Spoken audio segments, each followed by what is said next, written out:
welcome everyone to season 7, episode 28 of the Focus TV. We got Raymond Lyons here, Cardell Judley Jr.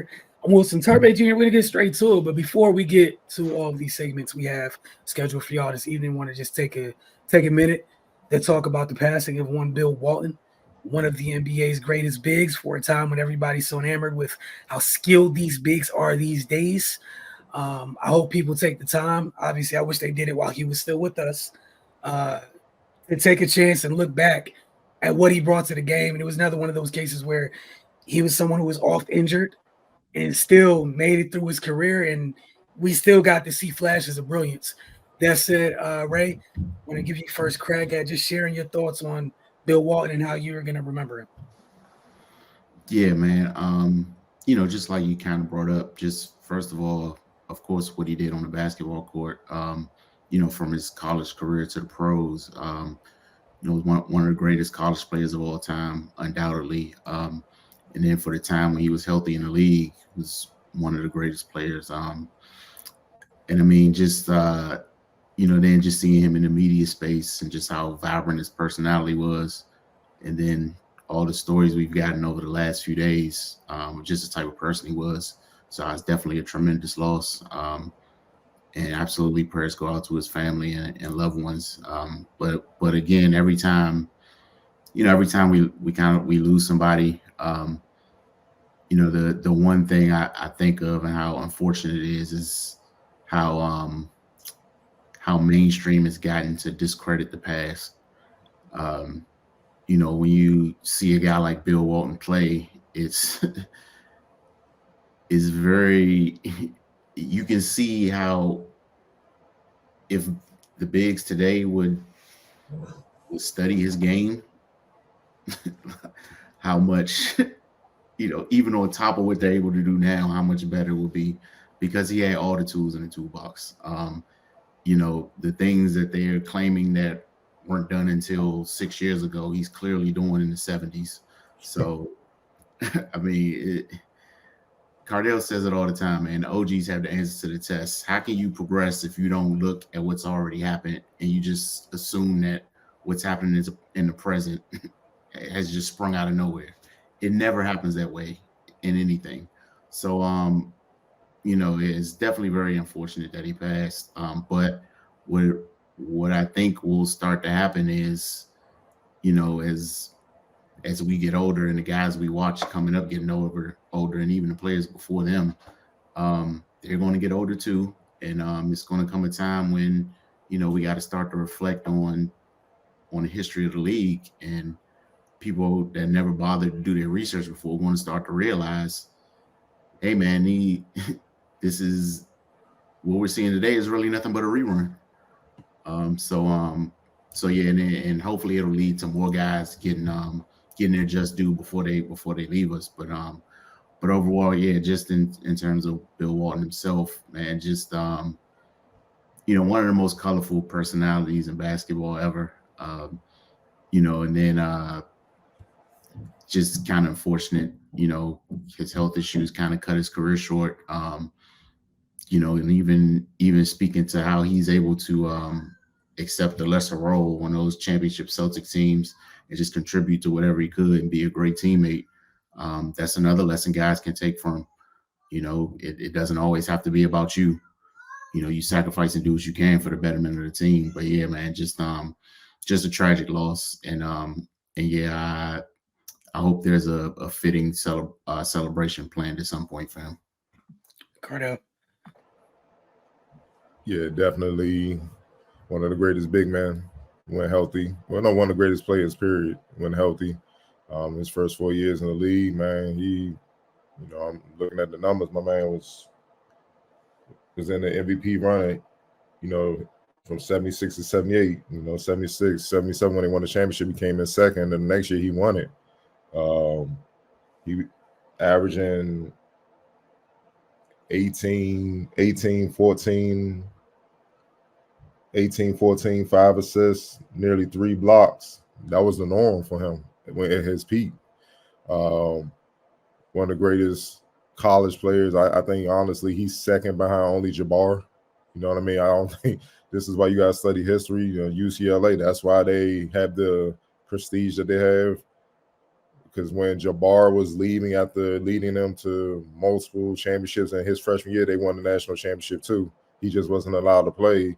Bill Walton comes in and pretty much has the same type of winning impact on winning.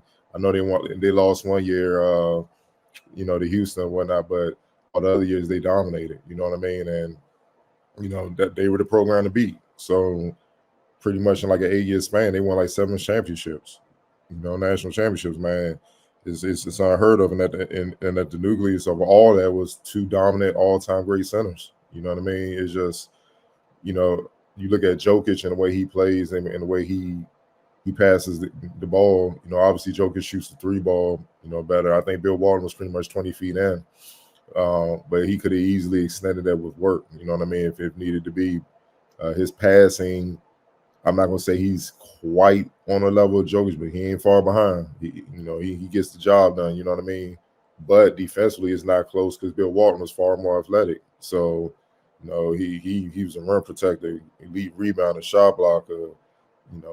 Get out there on the guards, guard them, get back to the big and block his shot. You know what I mean? He had way more range defensively, so they even odds. I would have loved to see him and Jokic battle. That would have been a fun, matchup, man. You know what I mean? I just don't think they understand how nice he is. Like, you gotta understand, man. The man won MVP with Jabbar in his prime. You see what I'm saying? Like, you don't do that, dog. Like, that's just what it was, man. He was a problem. Mid-range, left hook, right hook, both blocks, mid-post, high post, could pass, dunk on you, lob threat, run the floor, 20 feet, hit free throws, can defend. His range, 1 through 5, it don't matter, dog.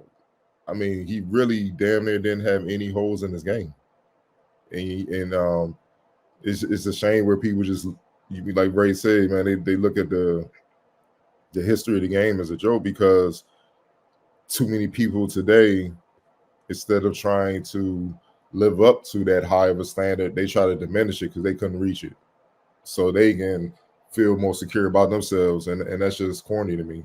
You know what I mean? And that's why those guys will and should forever always be remembered. And it's just sad that this is the time where you kind of look back like, who's Bill Walton? What did he do when they passed? When we should be doing that forever.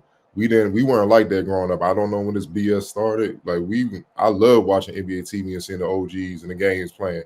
And I'm just sitting there watching like, damn, they really were good. But now you got pros that recently retired, you know what I'm saying, basically saying that, yeah, they couldn't play today. And I'm like, why? Especially when there's no defense. Like, why? You see what I'm saying? So, and I'm not gonna just leave it on basketball. You know what I mean? I gotta,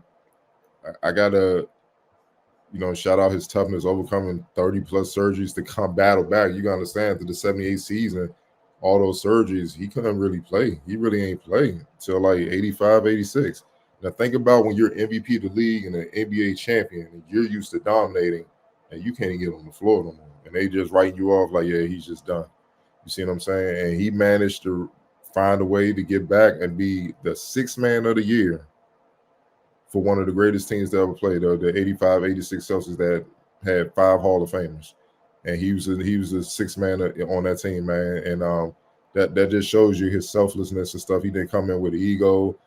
I'm Bill Walton, man, Robert Parrish, man. Come on, Big Kevin McHale. Y'all ain't do what I did. Let me fit in. I'm coming off these injuries. I'm gonna give y'all what I can and help the cause, and he did. You know what I'm saying? So, and that was kind of like his last hurrah, man, before the foot injuries came back. It was just, and it started in college. Those were the days where injuries were misdiagnosed. You know what I mean? For all the prestige of these blue bloods and stuff, some of those legendary big men, they took L's when they were there. You know what I'm saying? You can think about Sam Bowie, and they said he was a bust, and then they did the documentary on him. Like, my man was nice as hell. Like, and then you see what happened. And I'm like, I can understand why they, at that point, you would draft him over Jordan. But they misdiagnosed, and obviously with footers, man, their injuries to their lower, extremities and stuff is a different animal. You know what I mean? Because all the weight and the bones and the structure of their body that they got to carry in the load, once they misdiagnose one time, it's a trickle-down effect. And that's pretty much what you saw, Bill Walton, man, and I think 30 surgeries to his feet, just to be able to play. Come on, man. How many people gonna withstand that to try to stick it out, try to get back? About a couple surgeries, I'm done. I'm good. this ain't it. I'm tired of going under the knife, man. And they said he paid for it, in his later years, recently and stuff. You see him walk, he looked, it was like you could see it took his toll. It looked bad, you know what I mean? As did many players from that era, playing with the type of equipment, the shoes that they had and stuff like that, man, the wear and tear. You always got to give him respect, man. He's one of the pillars. He's one of the pillars. He's the reason why, these centers can make 200, 250, $300 million possibly, man. He's one of the pillars, man, and one of the greats in the lineage of, all-time great big man. I don't like when, I see Shaq be going at him and stuff like that, because I know Bill Walton had this criticism early in his career, but you respected Wilton, all those guys, when they gave you criticism. Why can't you respect him? Talking about he ain't even in my league, he didn't play long enough and stuff like that. When in actuality, at his peak, he was in your league. You know what I'm saying? And in some aspects better. You know what I mean? So, I mean, it's the reason why Portland only has one NBA championship, and he was the guy leading them the way. And then you can't forget about his socially conscious activity. Protesting the Vietnam War, getting arrested, taking John Wood and giving him headaches and stuff, man. Like, man, getting calls, he in jail. You like, God damn it. That's why he missed a practice. But he stood up for social justice, man, which obviously benefited us.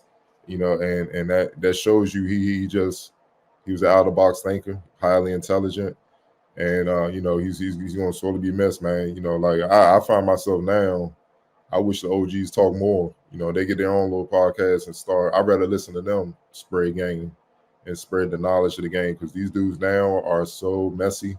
I'm not gonna say everybody. I like what the knuckleheads are doing. Tim Legler, certain guys are just really up here.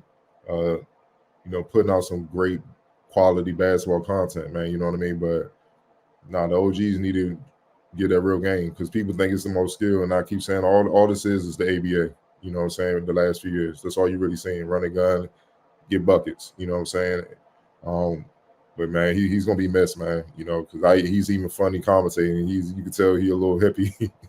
He goofy as hell, man. But he mean well, man. He's just silly, man. But before we move on, I got a clip on one of these NBA DVDs I got where Yao Ming first came into the league, and Rudy Tomjanovich called Bill Walton to come down for a few days, talk with him, school him basically. So he was teaching him post work and all that stuff like that.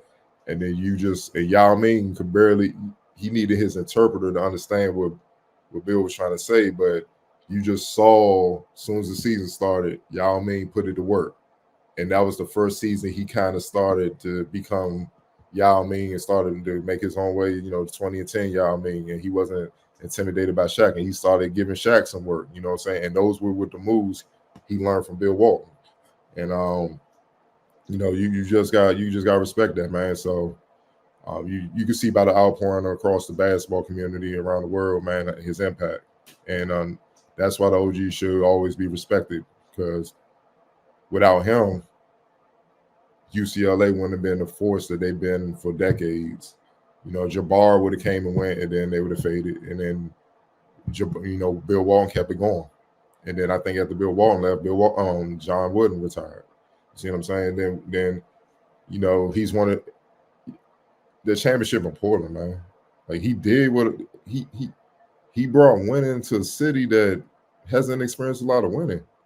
And these dudes walking around trying to beat on their chest and puff their chest out, I'm this, I'm that. If you're better than those guys, why can't you duplicate the success that they had? Why can't you have the same impact on winning? If you're better than them, something ain't adding up. At the end of the day, it's about results. If somebody get better results than you, how can you walk around saying you're better? I'm just gonna leave it at that, man. But he's gonna be missed, man. It's just another reminder. We gotta cherish our OGs before it's too late. Like, we done lost some. Like him, Bill Russell recently. It's they fading away, and then all that knowledge and game goes with them, and we can never get it back. Yeah, the world and basketball lost a very, very special person. I think one of the things, obviously, his playing career. You brought up the commentating. Right at this time of my life, I never missed a Maui Invitational because Bill Walton acted a fool all across the Maui Invitational. Like, I watched games, I had no interest in team. You know what I'm saying? Like, I would turn it on to watch Connecticut. However, I would keep watching until Bill Walton got off air. I was going to keep watching. Every year, I was geeked as a kid about the Maui Invitational. He did that. I mean, I was going to watch college basketball, but you could just wait till conference play or whatever. But he made, right? I don't even like what is the Maui Invitational without Bill Walton. Yeah, exactly. How you gonna play some down Jay Billis? It's like, bro, who's your partner in crime? It's not gonna sound the same. And it's not like just avoid me and Kareem. You know what I'm saying? Like you can't. It's just certain voices. Come on, man. It's like the tangents he'd go off on. Yeah, like they pick and choose when they want to roll. And the fact that he had cancer and we didn't know, you know what I'm saying, that tells you it took its toll. They kept it, on the hush, and he was an outgoing person. So, and one last thing, the game 6, when they beat Philly by 2, and they won their only championship, his first championship before he went into Boston. His numbers were 20 points, 23 rebounds, 7 assists, 8 blocks on 8 of 15 shooting from the field, and 4 or 5 from the free throw line. Oh, and he played 42 minutes. The man was working on a quadruple double against that loaded Sixers team with Dr. J, Daryl Dawkins, World Be Free, Doug Collins got it in that series low key from #1 pick, George McGinnis and all them boys. Man, come on now, working on a quadruple double. As y'all both said, man, people gotta do a better job of just looking back and just taking a look. Please, just take a look. Like, the worst that can happen is you find out that everything today came from somewhere. That maybe the original thing was actually hitting way more than I don't want to say knockoff brand, but the not original, the watered down or filtered versions. All right, Cardell, another week, another gym, another event. Who stood out at the Clash of the Titans? Yeah, this thing was loaded. It was pretty much a national showcase between Under Armour,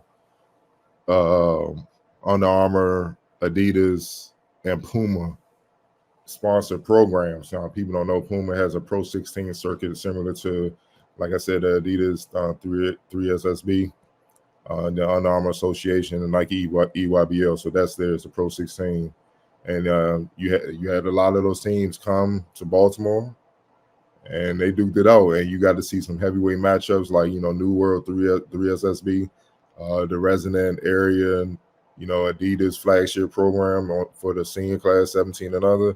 They battle Team Thrill, which is the Under Armour flagship, program, so to speak. Man, that was a hell of a game, man. I thoroughly enjoyed it. But like I said, there are always guys that just rise to the occasion, man. And I always try to highlight those guys because with the talent on hand, the coaching, playing about 3 games in 2 days and stuff, and the intensity and the hype in that gym, it could cause a lot of players to shrink. And but others, they thrive off of it, and that's what separates players as you move up levels. But we're gonna start with Aiden Algebright. He played for New World 3SSB, 6-foot point guard. He's a 3-level scoring floor general. What that means is he scores first to set up his playmaking. Whereas most coaches like their traditional point guard, hey, set the table first, then get to it. Nah, he's a score first guy, but he can also facilitate. Very smart and crafty. Understands how to get to his spots and make it happen. Whether it's him scoring or finding other guys, man. And to be that small and that dangerous, scoring the ball is a sight to see. He's not a otherworldly athlete either, man. So he has to use his feel and IQ to navigate things, especially when he's coming off pick and roll. And when he gets his shots, he got to make it count.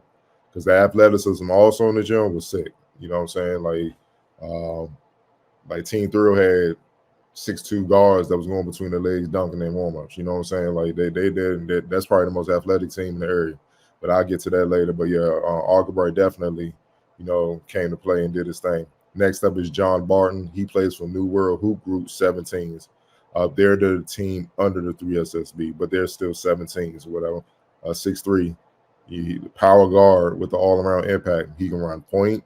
He can get over to the 2, score, post you up on the block. Like he posting up 6'5" and above 4s and going to work on them because he's so stocky and strong. He's athletic. He defends 94 feet. Can facilitate. When he rebounds, dudes bounce off of him and hit the ground. grown man out there already, just natural. One of them just bully dudes, man. But he's skilled as well and has a high IQ, leadership, and all that. Just a total package, man. And, I love watching his game. We'll see a lot more of him. This summer. I'm gonna keep that on the wraps, but it'll make sense in a few months. But you know what I mean. He has the tools, man. I feel like he can help a lot of D1 programs right now, just to be honest, man, because of what he already brings. Like, there's no adjustment for him physically. So all he got to do is learn the system, and he can get right to it. And the thing that's best about him is he makes winning plays. He makes good decisions with the ball and makes winning plays, taking charges, blocking shots, dig downs to strip the ball and all that. He just makes heady plays, man, to help you win. And he does the little things that a lot of players, especially his age, ignore. And that's what makes him stand out and makes him special. Next up is Asher Elson from the New York Gauchos, 6'10" wing, literally 6'10", not one of those. He really 6'6", and they try to bump him up to 6'10", literally 6'10". He's a Brandon Ingram clone. It was sick watching him play, because that's exactly how Brandon Ingram looked when I first saw him at Hoop Hall back when he was a junior. And he was just known as a regional prospect, and he took his Kingston team up to Hoop Hall and did his thing. He torched everybody up there, man. Then after that, Duke offers and all that, and the rest is history. He in the league doing his thing, all-star and all that stuff like that. But same game, man. 3-level scorer, handle the rock, facilitate, understands how to play. Athletic as well, extremely mobile. Thing I loved about him, when he didn't just stay on, the post area guard and front court players. He was at the top of the defense. And he got down low, sat in the chair, and was staying with 6 foot and below point guards with that size and that wingspan. If he maintains that, where he can pretty much be a 1 through 5 defender with what he can do offensively, it gets very scary. All he need to do is add some weight. I think he looked like he was like a $180, $190, somewhere in that range. He can get that. He's going into his senior year. He just picked up an offer from Syracuse. If he can bulk up and get about 205 before college, and then his freshman year, get that thing up to 215 with his skill set and everything, I won't be shocked if he elevates to a lottery pick type level. He has the tools to do that. Next up is Nigel Harris, New World, who grew 17s, 6 foot point guard. He just made sound decisions and hit big shot after big shot. They battled, like I just said, they're the team under the New World 3 SSB. So they seem like it's the B team in a sense. But they played the Gauchos, which is the Adidas main team, and they lost to them by 1. That tells you how talented and well coached the New World Hoop Group team is. And Nigel Harris, he was a big reason why they almost put off the big upset, man, because he was hitting big shot. He was facilitating. They was trying to pressure him with, the Elsons and other guards and all that. He handled the pressure well, used the screens well. And when he came off the screens and those guys were a step behind trying to close out or hedge out to contest, he was automatic. Mid-range threes, it did not matter. And then he did a good job of facilitating, just keep running the team. And that's why they were able to keep the game close. And they had a chance to win, man. They did. But, Gauchos made the tough shot. And then they were unable to convert as, time ran out, man. But hell of a game from him, man. He could definitely help some programs, man. I don't know if the D1s will look at him because of the transfer portal thing, but I can see he definitely could be a fit in the CIAA D2 programs or whatnot, man. He can play, man. When he's under control and he's being decisive and he's not overthinking it, just makes plays. He's an impactful point guard. Next up is Marcus Jackson, Team Thrill. Like I said, Under Armour Association 17s, the main team 6'9", super athlete, like dunk contest level athlete, 360 windmills, everything, man. And he uses that athleticism on both ends, and he has one hell of a motor. Defensively, rim protector, guards anybody, elite rebounder. And then on offense, he's obviously a lob threat, loves to get out in transition and dunk and finish. But he also has some wing tools as well, some wing skills, man. He can bring the ball up, set up the offense, understands how to move without the ball and get to his spots where he's most effective, man. So The only thing with him is just add in a consistent jumper with range. And, once he does that with the athleticism that he has, I'm saying, the sky's the limit, man, because he already has NBA, obviously 6'9", and NBA size and athleticism already. It's just a matter of rounding out, his understanding, his feel, and his overall skill for the game. Next up is his teammate, Chance Mallory, 5'10" point guard, one of the top point guards in the area. To me, he's another Jalen Brunson on the way. Same build, even light skin like him, crafty with the ball, tough as hell, man. For him to be that damn small, and he's stocky, like I said, he bullies bigger 6'3", 6'4" guards on the regular, but he's still shifty. He's smart. He can knock down shots from 3-point range, mid range. He has all the floaters and runners, and when he gets in the basket, or he can elevate and take the contact and finish inside, and then he can run the team. You know what I mean? He's just a total package, man. It was a joy to see him. Been hearing his name a lot, over the last year and a half and whatnot. And he impressed me right away. Like, as soon as I walked in the gym, as soon as I opened the tip, he got right to it. I was like, yeah, he's for real. You know what I mean? So he has offers from numerous schools. I expect him to make a lot of noise as well as he moves to the next level. Next up is Grant Pope, New World, 3 SSB, 17, about 6'6", 6'7", deadly sniper, automatic shooter, D-range shooter, and he's efficient and is a smart player. Look, if he gets any daylight, it's automatic, man. And he's the reason why they battle Team Thrill to the very end as well. And then he understands how, if you try to run him off the 3-point line, he understands how to get to his spots, either hit the mid-range and get to the basket or move the ball to an open shooter, so they can be a threat as well to score. So with his shooting ability and his size and his understanding of the game, I know many D1 schools will be trying to get his services, man, fairly soon. Next up is probably the best overall prospect at the event, and he's probably one of the best prospects in the area, definitely nationally, period. Eric Reebing plays for Team Museum. They play on the Puma Pro 16 circuit. 7 foot, 230 pound center, super skilled, fairly athletic, strong center with 3-point range.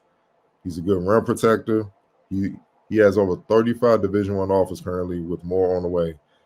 He's just a special talent, man. He jumps out at you right away to be 7 foot, be that mobile, and then be 230 already in high school. You know what I'm saying? Like, normally you get that weight added on when you get to college. He's already ready to go, and that's why he has pretty much any offer he wants on the table, man. He can post up, he can run the floor, seen him bring the ball up, initiate the offense. 1 dribble pull up, 2 dribble pull up, super skilled, man. There's nothing he really can't do. And it's just a matter of him finding the right fit where he could really explore his entire game and not just be relegated to, hey, just be the traditional big. I hate when coaches do that, man. Let them play their games. That's why you signed them. That's why you went after them. You know what I mean? Now, you may emphasize going to a certain part of the game to win a particular game. I get that. But when you limit them in some ways, man, I just feel like you dimming their light, and they work hard to get that good. But yeah, he has a chance, man. He definitely has a chance of playing 82 with the skill and the toughness and the athleticism that he has. It's just a matter of just building on what he already has, and it's not hard to see him not playing 82 games one day. He's that talented, but you gotta keep working. You know how it goes. Next up is Chris Richards, New World Hoop Group 17s, 6'5". He's a 6'5" wing, but I think he's best at point guard. He's a versatile big point guard, streaky shooter with range. But when he's locked in, when he's hitting shots, they come in bunches, and he can score. He can hit shots spotting up. He can hit shots on the move, coming off screens, which is very impressive because a lot of high school players don't even know how to move without the ball, let alone be consistent coming off screens and hitting shots. But he does that. He's also a capable defender. He can guard 1 through 3, and he can get to the paint. With him, it's just being confident at all times and understand that he can dominate, and get his whenever he wants to. It's just keeping his confidence up. The part when his confidence up, he's a hell of a player. Next up is Omar Smith, Team Thrill 17s. Under Armour Association's tough, physical, dynamic floor drill, who's lethal, breaking down opponents. off the mounts, obviously, and in transition. He's a feisty defender and a high-level competitor. You know, him in the backcourt with Mallory is just a problem because you got to, I mean, it's two tough-ass guards, but you're getting two different versions of what a guard can be. And he's more of the all-around aspect and stuff, and he doesn't mind kind of sitting back, letting Mallory be the bucket getter, but don't sleep. When you sleeping, it's usually him coming down the lane and putting you in the basket, man. So that's a dynamic backcourt. They definitely one of the top backcourts in the area on the AAU scene. So, you know, it's no he's getting his fair share of offers as well, man. I love what I saw out of him, man. Would love to see him some more, especially the way he gets after it defensively. I mean, like he take it to heart if you make it past half court on. Like, he was getting mad. Like he was ready to punch on me. You know what I'm saying? Like dog, you don't dribble on me, man. Like he take it personal, and that's an edge that you don't see anymore. So that's gonna take him far for sure. Next up is Brandon Stores Jr. Plays for New York Gauchos, 6'5", about 215, 220. Grown man out there, man. It was fun seeing him and John Barton from New World Hoop Group battle. They played each other. Georgia Tech commit, so that tells you about his potential.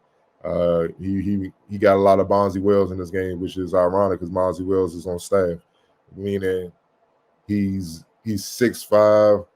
He has like the strength of a forward and build of a forward, but he has a guard skill set. It was nothing to see him get the ball off the boards, steals, deflections, whatever, take it coach dribble through the entire defense and score.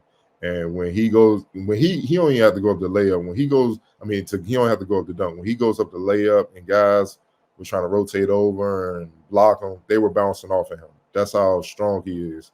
But he's athletic. He can handle the rock. He's very skilled. Mid-range shooter, can shoot the three, can finish inside.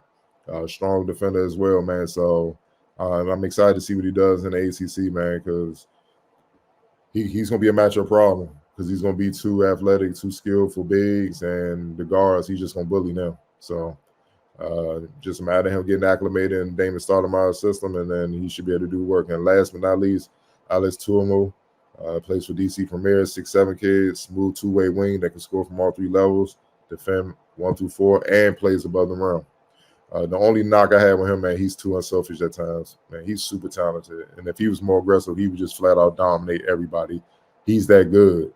But I think he just plays within the system. He plays within the team concept, which I understand. But sometimes, man, I wish you just understand, like, bro, can't nobody do nothing with you. Go dominate.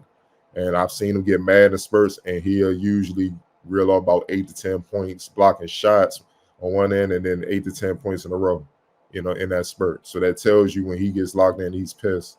It's in him. It's just a matter of somebody bringing that out when he gets to the next level all the time and more consistently. He does that, man. The sky's the limit for that kid. All right. Y'all don't forget, get over to finestmag.com and also follow finestmag on IG and on Twitter. Just like last event, Cardell had little breakdowns inside the captions. So more and more insight. And you can always come back to watch this here on our channel. That said, we're going to move to the association. We are officially in the conference finals. One of them is already over. The other one is on. Other one's hanging in the balance. We'll see what happens tonight as we, that game pretty much tipped off a little while ago. While whilst we're recording, Ray, we'll start with you. Looking at the East, Boston's pretty much in the finals, awaiting to see who they'll be facing. I think none of us are surprised with how that Boston series went. I think we all were pretty emphatic about how they should dominate that series. But even still, Indiana made it interesting for 3 to 4 games. But yeah, especially after Halliburton went down, it was pretty much a foregone conclusion. Even at full strength, I feel like Boston was just a better team. And they got it done. And I mean, injuries happen, man. It's a part of the game. You play who's in front of you, and it's your job to beat them. So, people could say what they want. Boston won 4 games, and that now they have a chance to play for a championship. It's really that simple, man. And we don't have to act like they weren't the number 1 seed the entire year. So, it's not like they just got lucky and were playing teams that were injured. I mean, I personally don't think it would have mattered. I feel like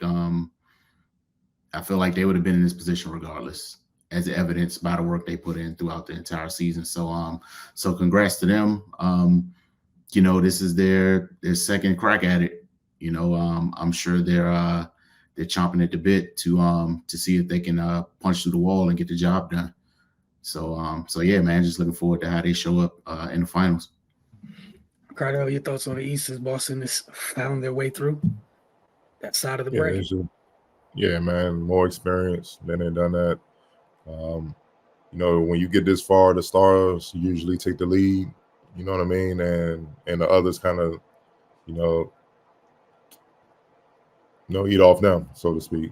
But the stars, Boston Stars, thoroughly outplayed the Pacers Stars, which is to be expected. You expect them. You possibly gonna have, two max dudes on Jaylen Brown's one, and Jason Tatum about to join them in the $300 million club, and well deserved. They both deserve it. You know what I mean? Drew Holiday, you got some accomplished dudes over there that been there, done that, won championships in Drew's case. So, look, when I'm looking at Indiana, their top guys, Pascal Siakam averaged 23, and then Tyrese Halliburton was third, averaging 17. Nembhard stepped his game up big time, had 21 in that series.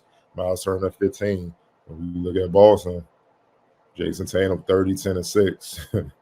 Jaylen Brown 29, 5 and 3, 2 steals. Drew Holiday 18, 7 and nearly 6 assists with 1.5 steals. Shot nearly 60% from the field and 41% from deep. Didn't miss a free throw. Derek White 16 points, averaging 6.5 assists, nearly 5 rebounds. It was just thorough all-around excellence from all the key guys they needed to have thorough all-around excellence from to sweep these boys. The Pacers had their chance, late in the game, but Drew Holiday stepped up, won that game, and to me, that was it. It was it. There's no way they was going to risk, them trying to come out to Boston, make it a series after they win game 4. Let's get them up out of there, and that's what they did. And, when we talked about it at the beginning, he said this is going to show if they really have net on to win the championship. Don't play with these boys. Get them up out of there. Get them up out of there. And they, they talk about Halliburton getting hurt. Well, they don't have Porzingis. So it works both ways. And so imagine if they did, man. So the better team won. Boston Celtics has been the best team in the NBA throughout the entire season. So it shouldn't be a shock that they put off this week. Yeah, like you guys said, it was just they've checked every box every round. The 2 prior rounds they've had an oopsie each matchup, it seems. And this one, as they get closer to their goal, they didn't have that moment. They got it done. Cardell, one of the things you've mentioned several times with Boston, settling for threes too much. Last night, either way, this game, I want to say last night, could be wrong. My days meshed together right now. That closeout game, they weren't settling for threes. They got downhill and made sure that they got that thing out of there. And you talked about Drew late, been there, done that, sealed the game. You can seal the game on defense, folks. That side actually does matter. And their stars were contributing on both ends of the floor. And teams typically go as their guys do. If your guys are contributing on both ends of the floor, there's no reason for the rest of the group not to contribute on both ends of the floor as well. So credit to Boston, as Ray said. This isn't some Disney movie type feeling thing of them being here. They want some get back because the last time they got here, they felt they let one slip away or it was taken from them by that little light-skinned dude, however you want to look at it. But missed opportunity. This was the get back. Ray, we'll start with you out west. Coming into this series, we talked about it last week. We're here. It is 3-0 heading into this one tonight. Minnesota with their back all the way against the wall at the moment.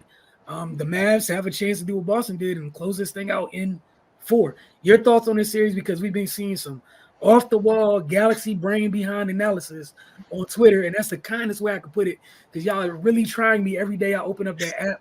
I have to close it several times and almost walk outside the house to go touch grass to make sure I'm not tripping. Like, I know I'm out there sometimes, but I don't know what y'all on, man. Between that and where y'all at with the W, y'all are testing my sanity on a daily basis. Please stop. I'm sorry, my tangent is done. Go ahead, Ray.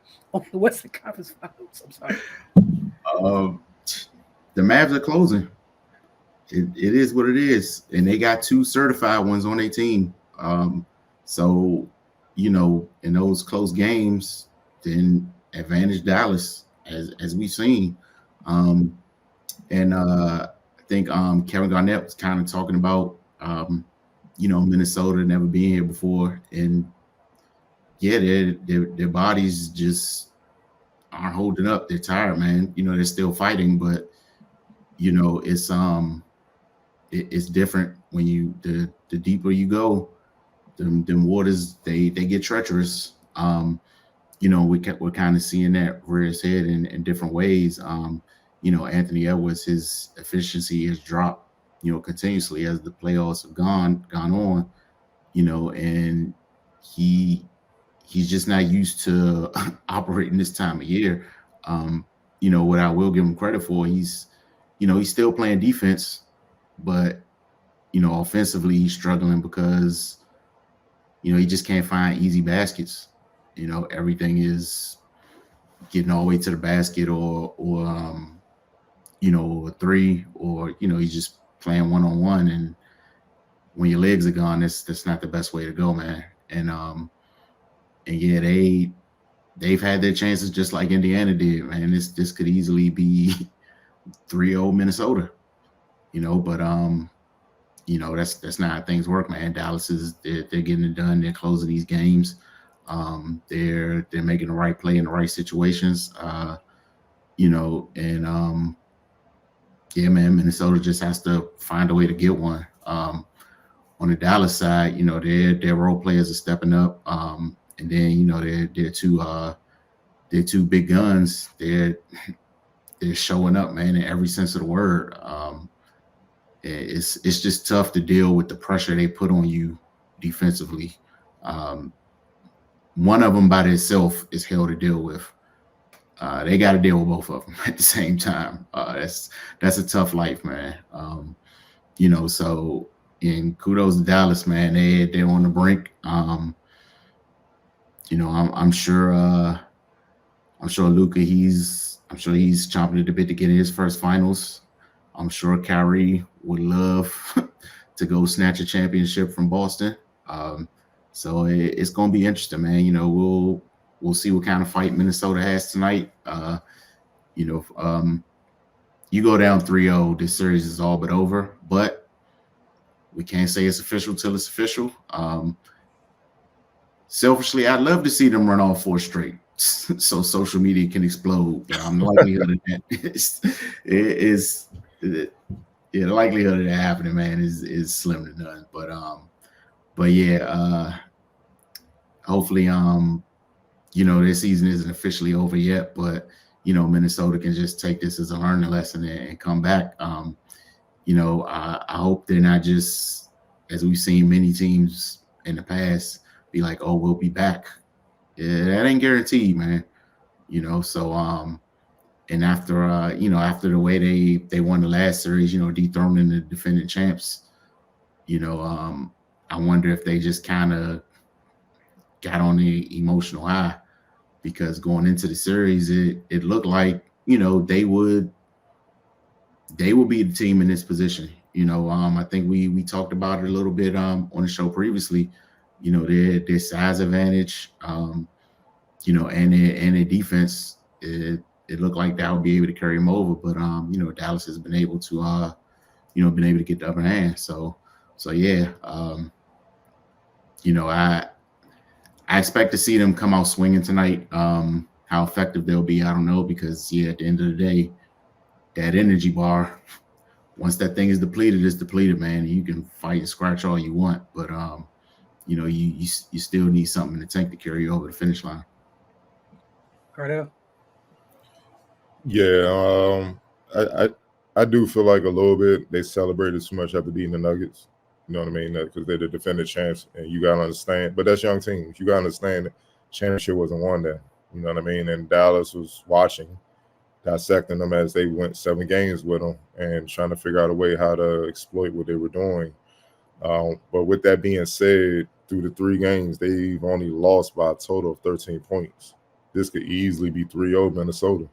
It literally has came down to late game execution and little things like not turning the ball over late, or how, like in game 2 was just really irked my soul. They missed so many layups. It was ridiculous. It's not what Dallas is necessarily doing. It's what Minnesota isn't doing. You see what I'm saying? And that's what's frustrating. You know, like if they were just a better team, like, hey, dog, you know, young boys, they got a little bit more work to do. But they're beating themselves in a lot of ways, man. And like the others, Minnesota's others, as Shaq would call them, role players, whatever, they're beating. They have the edge over the Mavs role players. That's what I was anticipating on that end. So I figured the stars would cancel each other out. Then the others would. I felt the Wolves had the edge with others, and they do. They have it. You look at the numbers; it shows that. The problem is Minnesota stars haven't shown up like Dallas stars, and it's like obviously the head is Anthony Edwards from Minnesota, and then you got Luka. Luka has the edge. So Luka has like he's at an A+ level, Ant's like at a B-. You see with his inefficiency. Then when you go to the next guys, the 1Bs, Karl Anthony Towns and Kyrie, it ain't even close, bro. And that's the gap that has been hard to try to close so Minnesota can get over the hump. Because you can't have Karl Anthony Towns shoot 27% from the field and 13% from deep, bro, and expect to win. If I would have known he was going to shoot that, like, yeah, this is the Western Conference Finals. Your stars have to perform. Your stars have to perform.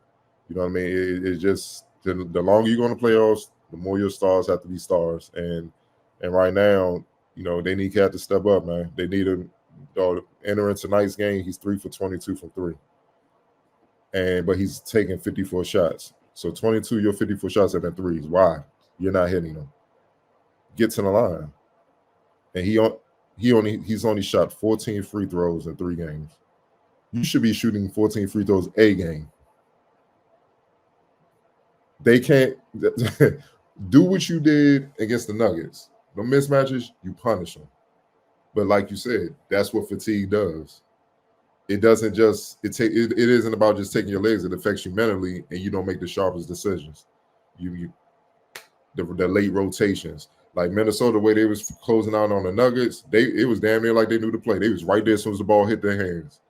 Now all of a sudden you see them a couple steps behind closing out, and you can't do that with Kyrie and Luka. They're big game hunters, man. They hit big shots all the time, and they take advantage of that, man. You know what I'm saying? So the reason why Naz Reid is still able to do it because he's coming off the bench. He's not playing as many minutes as Ant and Karl Anthony Towns, so he can sustain. You see what I'm saying? And thank God, because without him, if he wasn't production, it'd be beat downs. You see what I'm saying? So if the stars come to play and do if they do, they only have to be nuclear. If they just did what they did in the Nuggets series, this is 2-1 or 3-0 Minnesota. So that's why I don't understand why people. Well, I do understand, man. People, misery loves company, man. That's all it is. Like I said, Twitter's successful. It's a bunch of miserable people who just love to jump on the bandwagon when somebody's luck's down because there are so many people whose lives aren't up to par and their luck is down. So, hey, come join the party. And, you know, like Rudy Gobert, they blaming him for everything right now. But we've been in the arena seeing people run from Rudy Gobert on defense. So we're not even going to get into that, man. You know what I'm saying? And they talking about he can't guard Luka and Kyrie. None of you motherfuckers saying they can guard Luka and Kyrie either. None of you. None of y'all. None of y'all, dog. So I don't even understand why they up here talking, bro. Y'all have no chance either. So it's just, we gonna get into it, man. But yeah, man, it's just the little things. And Dallas, led by like Kyrie's done it, got it done. Obviously, Luka been in the Western Conference Finals before. Hell, he's been winning professional championships since he's a teenager. Been there, done that. You see what I'm saying? The experience with the head guys is just different at this stage. Even though Cat is older than Luka and Ant, a little bit younger than Kyrie, experience is experience, man. And then until you experience it, it's a different animal. It's a different intensity and stuff like that. And then when you tired on top of that, like Bray said, what KG said makes total sense. because you think you can handle that load until you get there and feel that load. You're like, yo, this young load in your body, like, nah, player, I ain't ready for this. You know, you got heart, you can push all you want, but we ain't going. I mean, hey, you can keep trying. Yeah, hey, man, I commend the effort, but you gonna see, I'm tired. You know, we gotta do something different. We're gonna have to recover and train different or something, man, because this ain't it, man. But we'll see what happens, man. You know, one game at a time. They're competing right now. I don't know what the score is as of now. We're doing the show, but y'all taking one game at a time. You know what I'm saying? Because if they control the little things, it can get interesting. But we're gonna see if they can do that. Yeah. Sometimes 1 + 1 is 2. He said somebody shot 50% from the floor in the first 2 series. They shoot -5% from the floor in this series. Yo, that has an impact. That's a big it's a big change. All right, y'all. That's it. That's it. I've seen so many crazy crackpot theories. Yo, if Cat shot 40% this series, it's a different series. And I'm not being funny. Like, just serious. 40%. Like, you settling for jumpers is negating the advantage in size that you're having. That's it. Literally, to make it very simple for people, look at how Nas Reed attacks Dallas. Look at how Cat attacks Dallas. If they were both doing the same thing, Dallas is in hell. But they're not. So, alas, we have an issue. We'll see how things go. As you guys said, next time we check back in with y'all, regardless of what happens next time we check in with y'all, we'll be previewing the NBA Finals. So we'll be looking forward to doing that. Ray, heading over to the Mystics. Cardell, great segue, talking about the little things. The floor is yours. Yeah, they still searching for their first win, man. As seems to be par for the course for the past 4 or 5 years. They dealing with a little bit of injuries. Of course, Shakira Austin still coming back from a hip injury from last year, and Brittany Sykes went down, I believe, game 2 of this season. So they're not at full strength, but even still, every game, sans the last game against Seattle, they've been in, and it just goes back to the little things, whether it be missed free throws or some defensive lapses, they've cost them games. So yeah, I mean, this was a transitional year, so to speak, for them to begin with, but then still having to make adjustments on top of the adjustments.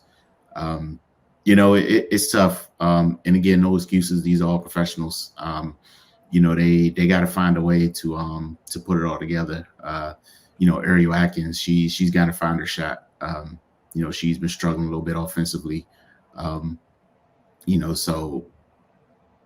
she kind of rounds back into shape on that end, I'm sure to yield some positive results. On a bright spot, Julie Van Loo, she's that was a huge pickup for them, because especially with Sykes going down, if she's not there, they really don't have somebody to handle running the offense. And she's been great. So yeah, that's it's good to see her finally get her opportunity in the WNBA. She's been doing her thing overseas for a minute. But yeah, they got to get one, man. They got to break the seal, and maybe that'll start to have a ripple effect. They'll be playing Atlanta at home tomorrow. That's a good opportunity for them to try to get that elusive first win of the season. So yeah, man, hopefully they'll get it back in shape and start getting some healthy bodies back, and we'll see what kind of team they can be. Yeah, man, they need to get healthy as possible ASAP. They're not as top heavy as they've been in the past. They need all 5 of their starters healthy as much as possible. Like you said, still in search of that first win. Hopefully they get that this week. All right, on to our newest segment, Take It or Leave It. The floor is yours, Cardell. Yeah, man, we're going to start on some great news, man, on the baseball side of things. Long overdue. Baseball's record book appears set to receive a long overdue rewrite. Major League Baseball will formally integrate Negro League statistics into its Major League database on Wednesday, according to a Tuesday afternoon report. from USA Today. The move, announced in 2020, will completely change the look of baseball's record books, with Hall of Famer catcher Josh Gibson as the main beneficiary. According to USA Today, Gibson will be recognized as the game's all-time leader in batting average, 372, slugging percentage, 718, and he will pass Hall of Fame outfielder Ty Cobb in the first category and Hall of Fame outfielder Babe Ruth in the latter. Gibson appears set to demolish the single-season record book as well, with a 466 batting average for the 1943 Homestead Grays, will eclipse Hall of Fame outfielder Hugh Duffy's hollowed 440 in 1894, and his 974 slugging percentage for the 1937 Grays is also a record. Take it or leave it, Ray. Oh yeah, taking it for sure. You know, I've jokingly said that no stats should count prior to integration, but I mean it's some validity to that. Yes. Like if you're not playing against the best competition, and they want to talk about asterisks and all that stuff nowadays, asterisk that stuff up. But yeah, seriously, I'm glad that those guys are getting their just due, man. That not only did they have to play the sport and be, put in the work to be great at this sport, but they had to deal with racism and a lot of other nonsense as well, just to be able to play the sport. So they were truly doing it for the love of the game, and they should be recognized, man. So that's huge that they're able to to take their rightful place in baseball history. And again, hopefully that will encourage people to take a look at what these guys accomplish and and do their homework, because I mean you think about a guy like Satchel Paige, who finally got an opportunity. He was well beyond his prime and still be effective. Imagine if they would let those guys compete the entire time, what it would look like. So yeah, I'm definitely taking it. Wilson? Definitely taking it. And this took way too long since we talk about taking things. This is like, what is it? America's pastime or whatever. This should have been done. One, shouldn't have had separate leagues to begin with. Two, they should have been there. And three, we've all, like, for the most part, baseball historians or whatever, they've been aware of this the entire time. I've been spreading, or not spreading, I won't say misinformation or anything, but only talking about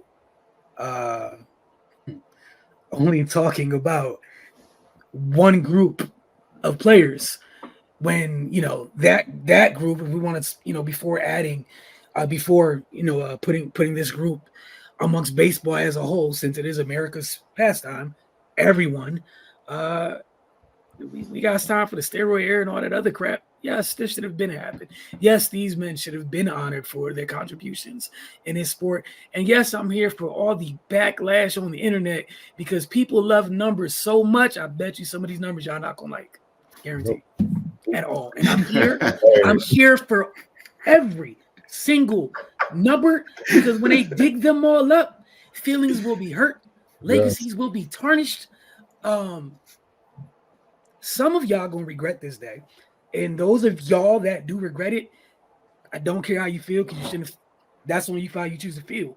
But bro, this should have been happened. Like, should have been happened, because that shouldn't have been something that had to happen. You should have had to have their own league. So this is something that's, it's like, part of me is happy that it's happening, but at the same time, it's like, bro, it's 2024. They should have had to open their own museum to keep their history. Yeah.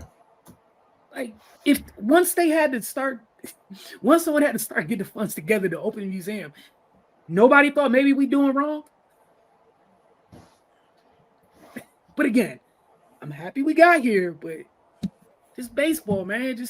And I got some notes to say, but I'm gonna leave that alone, because this is a good thing and we good. Yeah, this is a momentous occasion, so I'm gonna leave that alone. Yeah, my father's side of the family, my father's from Kansas City, Missouri. So when I used to go there as a kid, best believe the Negro League, the history of that is huge. obviously the St. Louis Cardinals, but they really, talking to the OGs and all that, they really cherish the Negro League and the great players that played it. Like, they talked about them like they was playing for the Cardinals or something, or the Cubs and everybody. You know what I mean? Like, it's serious. Like, I remember as a kid, my father had the shirts, the Homestead Great shirts. I remember on our favorite shows like Martin and stuff, they would have on the jerseys and the shirts and stuff like that, keeping their memory alive, which is why I further get pissed when I see today, especially us as Black people, youngins and stuff, you shitting on our history when people have actively went out their way to erase that. So we wouldn't have a clue if it was up to a lot of people due to racism. But that's neither here nor there, man. Like Josh Gibson, I always heard about him since I was a kid. Like one of my earliest memories of athletes was Josh Gibson. How they said, I remember the OGs and the the barbershops and stuff back in the day in Kansas City when I was a kid. They was arguing that he was better than Hank Aaron and damn sure better than Babe Ruth. He just couldn't play and stuff. I've heard the stories about how he should have been the one to break the baseball's color barrier before Jackie Robinson, because he was actually better than Jackie Robinson.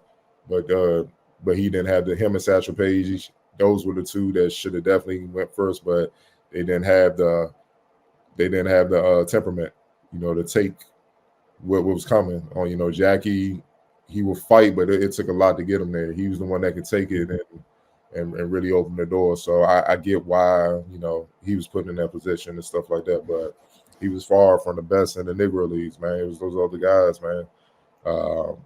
Especially Satchel Paige. The man pitched over 5 decades. His ERA is 2.7. He had over 1,500 strikeouts.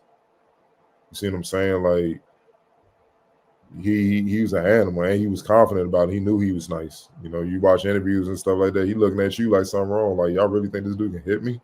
Like, what's wrong with y'all? Like, they don't understand that confidence they claim with that, man. But it's just, I'm happy to see it. But you got to understand, Satchel Paige died in 82.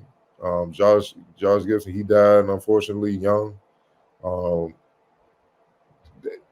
They're hopefully they have some kids, grandkids, great grandkids that can kind of see this moment and pay the proper tribute to their family's legacy and stuff. But it shouldn't have had to come to this, man. And it's just another reminder.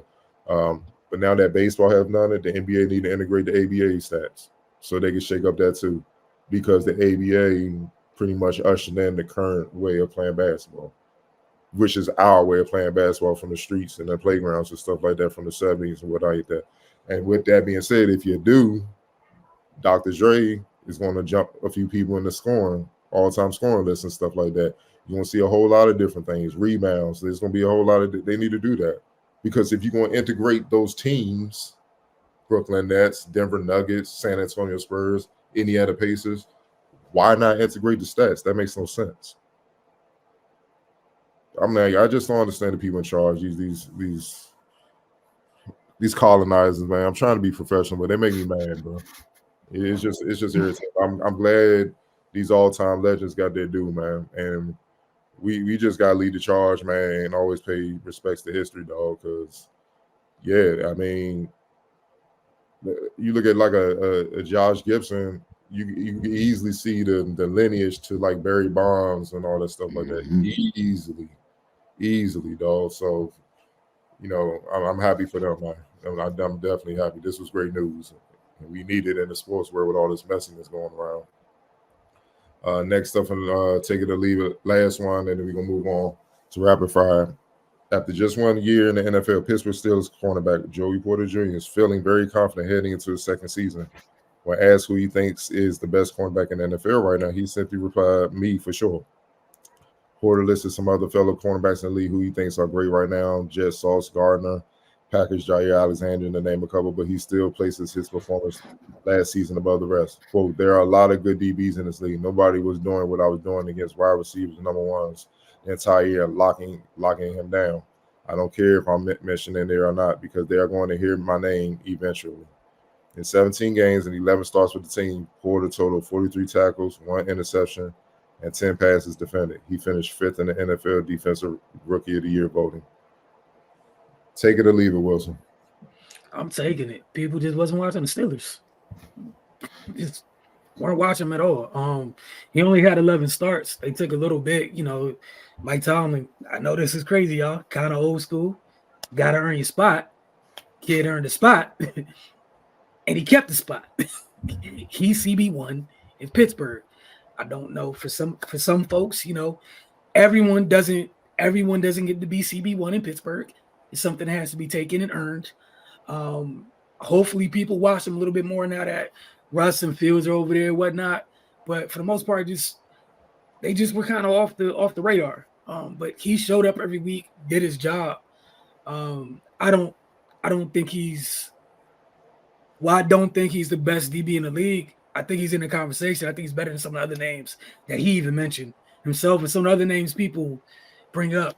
People love stats these days where if you get picks, that makes you the greatest DB ever, versus, if your man doesn't touch the ball at all, which is kind of my preference. So my whole thing is, if I don't know that your man, that the dude you're guarding is out there and I'm not thinking, if I don't see either of you, man, I feel like you went above and beyond your job. But it's a different day in sports. People love flashy things and numbers. Your job as a DB is to erase that person. If they're gone, I don't care if you had a stat. That is a great stat for me. That means for the whole game, they were operating off wide receiver 2, 3, 4, and tight ends. You did your job. So hopefully people watch a little bit more. But yeah, I'm taking it. I'm not mad at the young man at all. Right. Yeah, I'm gonna take it, man. I like the confidence along with action. Like Wilson just chronicled his journey throughout last year. It's not like he's just talking to get a sound bite. He put in work, plain and simple, and he's earned the right to feel that way. So whether we agree if he's the best or not, like Wilson said, he's gotta be in those talks because of what he was able to do on the field. We've seen guys just kind of say things like this without those results. So, I mean, I think at the very least, since he was able to prove it in action, and he can talk like that as well. So yeah, man, just looking forward to to him progressing. He'll start the year off assuredly with that starting spot still intact, and see how he operates from jump. We'll move on to rapid fire. Get one question, then we're gonna get up out of here. Kendrick Perkins tears into Rudy Gobert. Says he regrets Defensive Player of the Year vote. In what has become an annual postseason tradition, Rudy Gobert is firmly in the crosshairs of the NBA analysts everywhere. With the Wolves down 3-0 to the Dallas Mavericks in the Western Conference Finals, Gobert has bore the brunt of the criticism for his team's failure so far. Additionally, fair or not, his inability to guard Luka Doncic and Kyrie Irving one-on-one has many questioning the Defensive Player of the Year award he won this past season. Kendrick Perkins took both doubts to their logical extremes on First Take, ripping Gobert for his postseason woes and proclaiming that the tradition that the Timberwolves center has tarnished the Defensive Player of the Year award. Furthermore, Perkins stated he regrets casting his vote for Gobert to win this past season. Quote, me voting this season for Rudy Gobert for Defensive Player of the Year is an embarrassment for me. He's the first player that we see every single night in the posting that becomes a defensive liability. Don't come giving me these analytics. Don't come giving me these plus-minus stats because that's the most overrated stat in the NBA. When I look at Rudy, he has tarnished the Defensive Player of the Year award. He has. He's not respected by his peers. We saw what happened to him in the Denver series. He couldn't even guard a person at his position. Karl Anthony Towns did a better job of that. Wait, what is he doing right now? When you look at this series right now, do you understand? Do we realize that Rudy has 3 blocks in 3 games? He's averaging 1 block per game and 7 for 3. Unacceptable to say he's a 4-time Defensive Player of the Year. Ray, what are your thoughts on Mr. Perkins? Strong statement for Gobert. So since he watched or supposedly watched 82 games and felt the need to cast his vote, and now he feels this way, maybe he shouldn't vote no more. How about that? We got to clean this up somehow, man. like I don't know when it became cool just to to be on this Rudy Gobert is not good on defense thing, but it's ridiculous. Like you said earlier, we in arenas, we're in press conferences, we see how teams maneuver around him. He's one of the most impactful defensive players in the league, whether you want to admit it or not. And I don't know if Kendrick Perkins has seen himself play basketball, but he ain't nowhere near as good as Gobert on defense. So I don't get it. But yeah, it's just funny that that he's getting ripped for not being able to guard Luka on the island. And it's crazy that he's at the top of the blame chart when you pointed out Cat's inefficiency throughout the series. And as much as I love him, Anthony Edwards has not been producing like he was either. So yeah, man. If Rudy wasn't there, it would be much worse. Plain and simple. So we need to get off this. I get it. It's cool. It's funny. It's fashionable. That's the thing to do on TV nowadays instead of just accurately talk about the game. But yeah, this is embarrassing. And for him to even get up there and say that, like it was going to make it better or something. Yeah, it's nonsense. Wilson.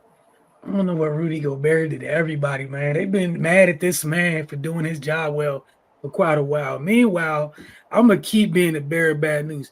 Y'all know after this current group of old people we send to play in the Olympics, it's going to be Rudy, Wemby, Sarr, and all them other 8-foot monster-looking people out there. Can y'all just be quiet for a little bit? It's going to be Rudy and the rest of his clan out there. Can y'all stop? And then let's talk about the defense. When there's him, smaller and taller and more athletic him, and the smaller and like, what are we doing? Also, I know this sounds crazy. What if Jaden McDaniel just rejected the switch? What if instead of switching so easily, and I'm not knocking, I'm just saying, like, we're only blaming one person here. You could have just stayed with him instead of sacrificing your big up to the altar. We all knew how that was going to end, asking that man to come out there. On that same token, about what he did against the Nuggets. Bro, okay, so what? You want to say you want to give AD DPOY? What did Joker do to the Lakers?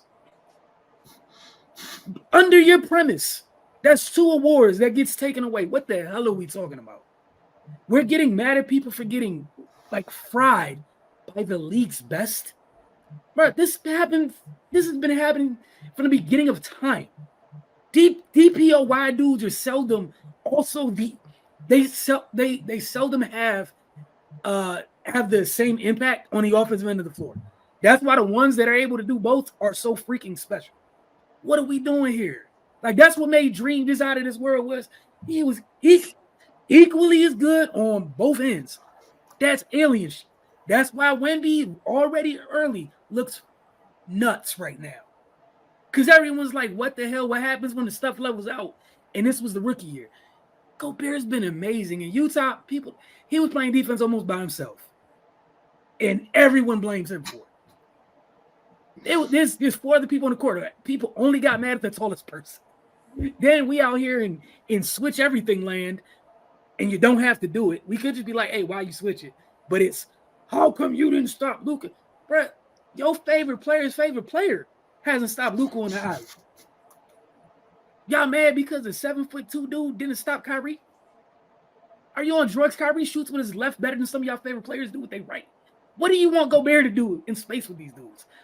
Is Dallas throwing the ball down to the block and Lively and Gaff and they're just going crazy? No. Leave Gobert alone. Like, they're just picking a person and be like, everything that went wrong is your fault. That's just trash. Just say you don't like the dude and keep it moving. We don't got to keep doing this, man. It's weird because this stuff seemed like it started with the COVID Donovan Mitchell thing when he was goofing around. It seemed like that's when it all started.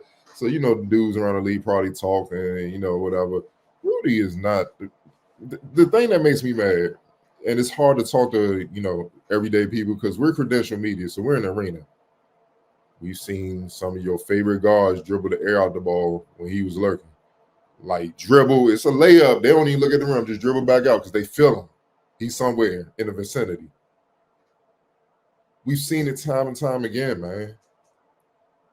Why would you expect the 7-2 dude to stay with Luka and Kyrie Irving? That's like saying, I get Drew Holiday and Marcus Smart are they're anomalies, dog. They can go down there and bang with Giannis and those guys for here and there. You don't see them on Jokic and Embiid too much. There's a reason for that. And they're defensive player of the year caliber, players, man. There is a reason for that. You're at a disadvantage. You're too small. It's going to wear you down. Then you won't be able to give us nothing. Rudy Gobert shouldn't even be on the island having to guard those guys. That's what the smaller players are for. That's why Ant-Man shouldn't be out here trying to stop Gafford or Derek Lively, man. Like that's why I hate the term positionless basketball, because it's not positionless basketball. Steph Curry can't play center in the league. You see what I'm saying? Rudy Gobert can't be a point guard. No, so it's not positionless. That's just ridiculous. Certain guys have more skill than others. I get it. They got to stop that. In comparison, you can look on the NFL side. Deion Sanders won Defensive Player of the Year. You could say, by this logic, why did he win that? He ain't blitzing the quarterback on the defensive line all day like Reggie White and those guys. He's not qualified for that. He's just running with the wide receiver. That's how these idiots are sounding right now. They know to avoid him because he will block their shots. Sometimes that's what it is. Was Deion Sanders any less of a cornerback when he locked down half the field and the quarterback didn't even look over there? It's the threat of him making that play, dog. It's the same thing with Rudy. He is far from the issue, man. These are some tough shot makers. That's what Kyrie and Luka do. That's what they do. So to have him on that island is a miscommunication on Minnesota Wolves. I know the coach said he called for switches and stuff. Advantage Kyrie and Luka, because that's what they want. They want the slower guy, because if I get them going east and west, I'm going to have time and daylight to get to my shots. That's what any guard wants. Because I damn sure ain't going to be able to bully him or go inside. He's going to get it. He's already up there. So this is just a effed up time in sports. We used to be able to go to sports and get away from messiness and stuff in real life. They bringing it to sports. And I just feel like a lot of people are jumping on, like I said, because they're miserable. And it's the fun thing to do. You notice when somebody's going through stuff, people just love to pour on until it's their time. And then you got other guys like Draymond and all those guys. They're jealous because he got it 4 times. Well, was Dikembe Mutombo any less of a defender when Shaq was dunking on him in the 0-1 finals and he was a 4-time defensive player of the year? I believe he was a 4-time defensive player of the year. Well, he won it that year for sure. So is he any less of a defender? Nah, bro. You got to understand, certain dudes are just tough matchups, man. You can ask anybody. They're like, man, I couldn't do nothing. Whatever he on, I can't do it. He got an edge on him. So you cannot expect the 7-2 dude to get down that low for over 40 minutes and these guards take him on a dance and you expect him to stay with him. It's just not going to happen. You know what I'm saying? And it's just not realistic. And no disrespect, Kendrick Perkins, your ass can't guard him either. Were we saying that about you when D-Wade was spinning baseline, putting you in the basket? Or don't make me bring up the Blake Griffin joint when KD was mad. Like, I don't care about that. See, that's the thing about the footage, bro. The film do we need to bring that up? See, that camera courage is crazy. That camera courage is crazy, bro. You done got put in the basket in ways Rudy Gobert like, I wish a mother would, bro. I wish they would. But see, he busy right now. He can't defend himself because that's a distraction. You see what I'm saying? Do we need to go there? My man's on baseline. He did the cabbage patch on you, bro. I'm just saying. You've been the victim of getting your Lord, boy. Like, would we even know would we even be talking about this dude if he ain't played with Garnett? Shout out to Kevin Garnett. That dude's the ultimate, man. No. That's all I'm saying, man. So calm down, dog. And Draymond's a hell of a defender. I don't remember you locking up Jokic or Kyrie. Weren't you on the floor when Kyrie hit that dagger? Why weren't you out there on him instead of Steph? Kevin Love wasn't doing nothing that series. Man, hold on. I got one better for you. As many times they played the Warriors, you ain't never guard Bron.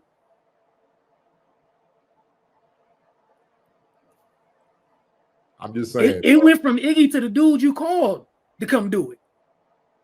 You never did it. But you on Rudy's top about this. I'm one of the greatest defenders ever. You ain't go nowhere near your best friend. Ain't touching at all. And we know what that's about. You choked out Rudy Gobert and he get on camera and say you need some help. Now you mad because he ain't just let it blow by. You choked the man out from behind in a calm way. They ain't had nothing to do with you. So you just keep going in on them instead of just providing real analysis and stuff because you just being petty. Because you don't want to be accountable for the dumb stuff you done time and time again. Like, these dudes, man, they're making it unbearable sometimes, man. They really do, man. So, man, Rudy, keep doing your thing, bro. You still playing. They at home for a reason talking. That's what I was about to say. There's also a reason you're very free to be on TNT's set so often. So I don't understand what we're giggling about because you've been here for the duration of the playoffs. I'm talking about the duration of the playoffs you've been available. Your schedule just says empty. They'd be like, Dre, sure, I'm free. But we're going to close this week. We'll see y'all next week as we preview the NBA Finals. Hopefully by that time, we got some good news about the Mystics getting in the right side of the column on the schedule for sure. I think they're going to have, by the time we talk to you next week, they would have played 2 games for sure, possibly a third. But don't forget to follow the Focus TV on all your social media mediums, and we'll see you guys soon.